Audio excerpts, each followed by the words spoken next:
Pozdrav svima još jednom, evo nas u nastavku našeg tutoriala. Naš osnovni zadatak u ovom delu će biti da napravimo pripreme za razvoj ovog tutoriala, to je da same fajlove učinimo preglednijim za lakše praćenje i nakon toga krećemo sa učenjem toga kako ćemo napraviti izmenu, odnosno ažuriranje redova u našoj tabeli.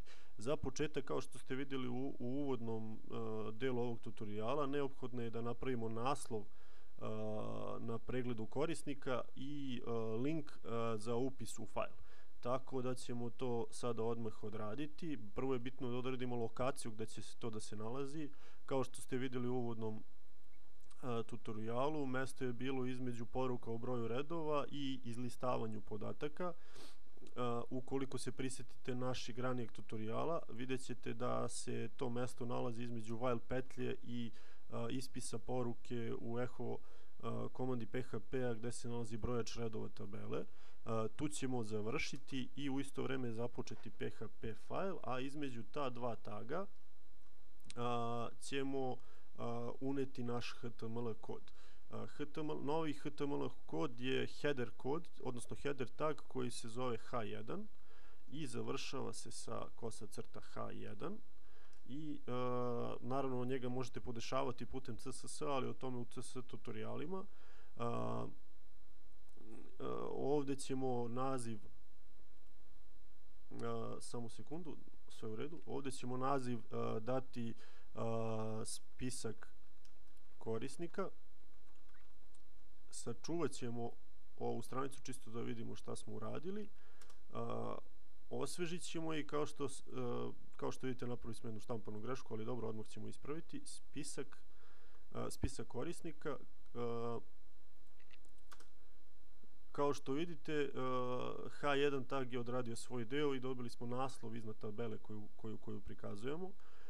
A takođe potrebno nam je da napravimo mali meni za kreiranje linka ka formi za upis podataka. On upravo izgleda ovako, a objasnit ćemo nakon njegove izrade kako se on koristi. Dakle, sastoji se iz link taga, sam naziv linka se piše između ova dva taga i ovdje ćemo staviti upis korisnika ili još bolje novi korisnik. Sačuvat ćemo ovo, da osvežimo stranicu, da vidimo da li se sam link pojavio. Kao što vidite, pojavio se, s tim što nismo uneli drugu opciju, ali za početak da vidite šta se dešava klikom na link. Dakle, link je trenutno takozvani mrtav link, jer klikom na njega ne dobijamo nikakvu informaciju niti odlazak na novu stranicu, tako da ćemo morati zadati putanju u href delu između dva znaka navoda gdje želimo da nas ovaj link odvede. U ovom slučaju želimo da nas odvede na naš fajl upis podataka .php i to ćemo uneti ovdje. .php, sačuvat ćemo ovaj fajl, osvežit ćemo stranicu da bi vidjeli razliku. Klik na novi korisnik, kao što vidite odbacio nas na formu i vidimo da se sljedeći zadatak sam nameće, a to je da postavimo naziv ove forme i da postavimo link za povratak na listu korisnika. Dakle, iskopirat ćemo ova dva HTML taga kako bi ubrzali sam proces i sljedeće što je bitno da znamo gdje želimo da predstavimo ovaj HTML tag. Naravno, želimo da ga predstavimo iznad same forme, samo malo, i putanje koju želimo da ostvarimo putem ovog linka je lista i podatke PHP, zato što želimo da se vratimo na listu korisnika koji imamo i naravno link se neće zvati novi korisnik, već lista korisnika.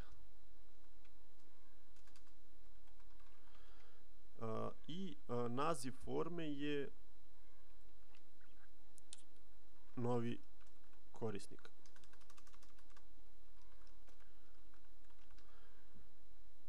save. Osvežit ćemo stranicu. Kao što vidite, pojavio se i link i naslov novi korisnik.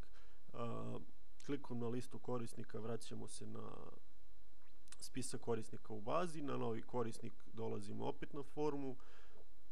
Možemo da upišemo novog korisnika, kliknemo upiši, videli smo da to radi, ali sada nećemo u tom tutorialu.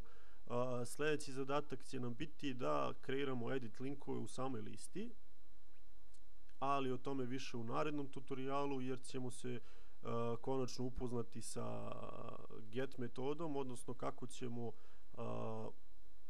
razlikovati korisnike u samoj skripti, odnosno kako ćemo dobiti onog korisnika baš koga želimo da izmenimo. O tome više u narednom tutorialu.